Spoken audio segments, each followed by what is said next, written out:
Às vezes, uma ocorrência quando cai o 90, tem um indivíduo em atitude suspeita, em frente a um determinado local, chega lá, é um assalto a banco, ou uma ocorrência de roubo a uma empresa.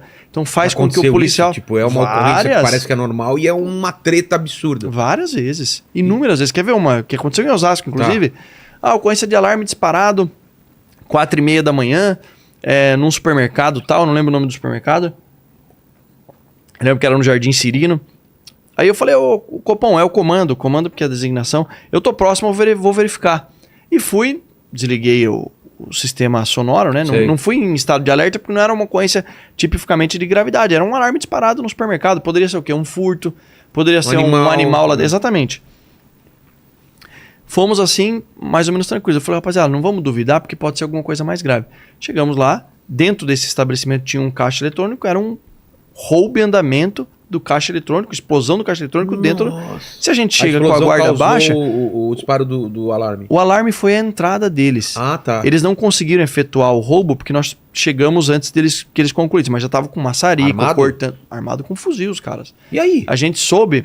Não, mas descreve a cena. Você chega... Não, a gente chegou, e quando a gente chegou, eles deviam ter alguns olheiros em alguns pontos específicos para avisar se a viatura estivesse a caminho. Entendi. E aí, quando a gente chegou, eles já tinham abandonado a missão, não conseguiram levar nada, foi uma tentativa, foi frustrada graças à presença do policial e graças ao alarme que disparou. Se não fosse o alarme disparar, talvez eles tivessem levado esse dinheiro e a gente não teria nem tomado conhecimento. Mas as testemunhas depois...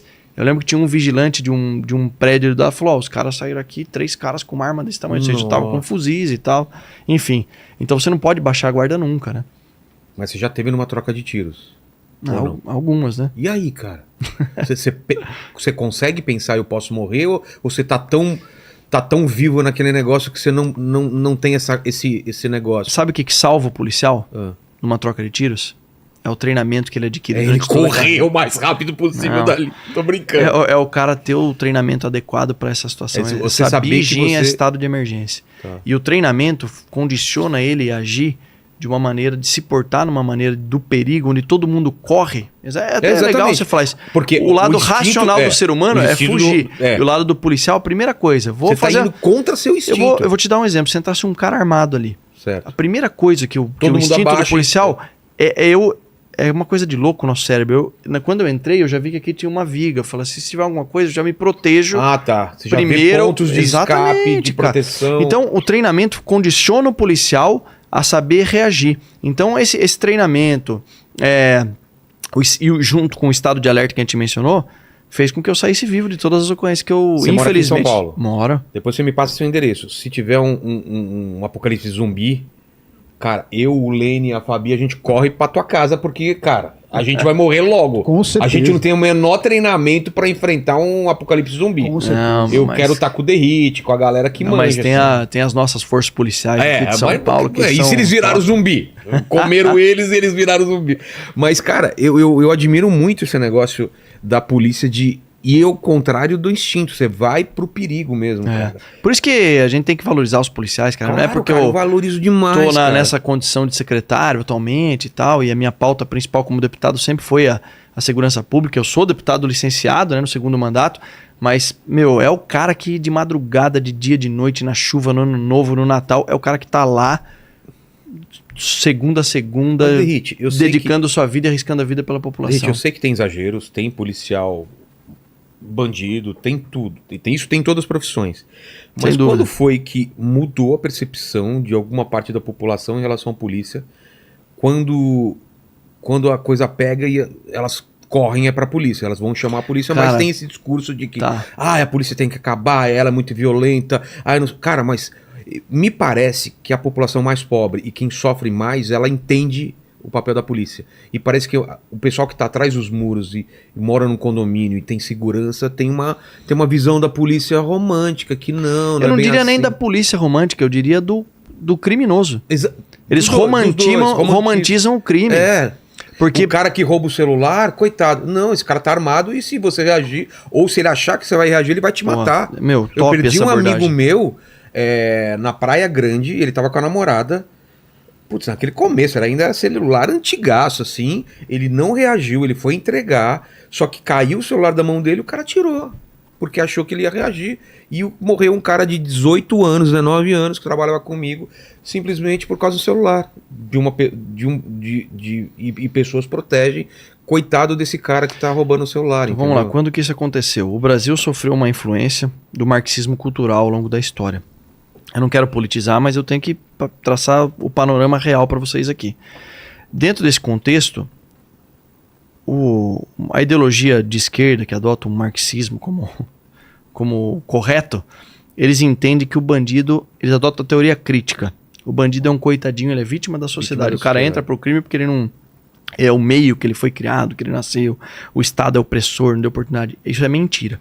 Existe a teoria crítica, chamada teoria racional, ou a teoria econômica do crime. Essa daqui é a que deu certo em países desenvolvidos. E para essa teoria aqui... Qual é essa teoria? Ela enxerga o crime como uma atividade econômica, como uma outra qualquer. Um trabalho. Um trabalho.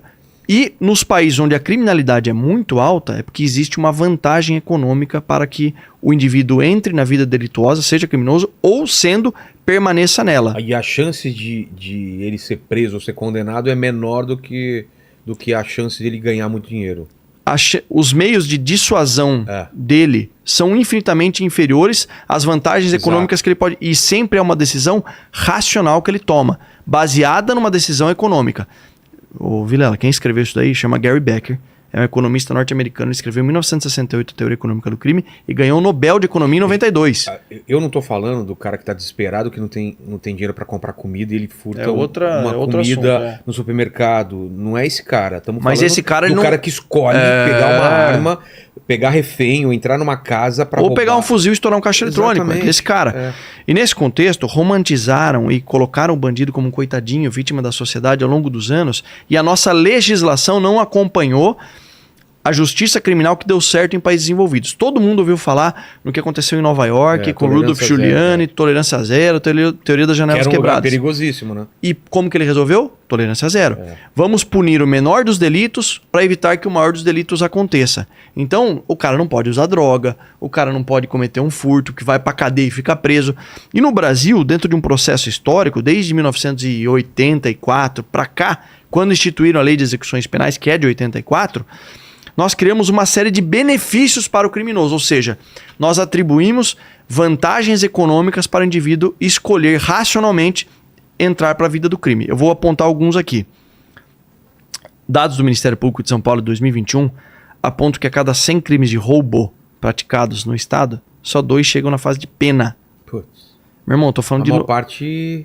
98% dos casos, o criminoso que comete um roubo não é apenado. Porque nesse trajeto todo a gente tem, primeiro, famigerada audiência de custódia. Que o cara é preso pela polícia. Nós fizemos uma operação, a gente vai falar aqui com certeza sobre Cracolândia. Uma das fases da operação na Cracolândia, prendemos 18 criminosos. 18 criminosos. Não é que eu acho que ele é criminoso, não.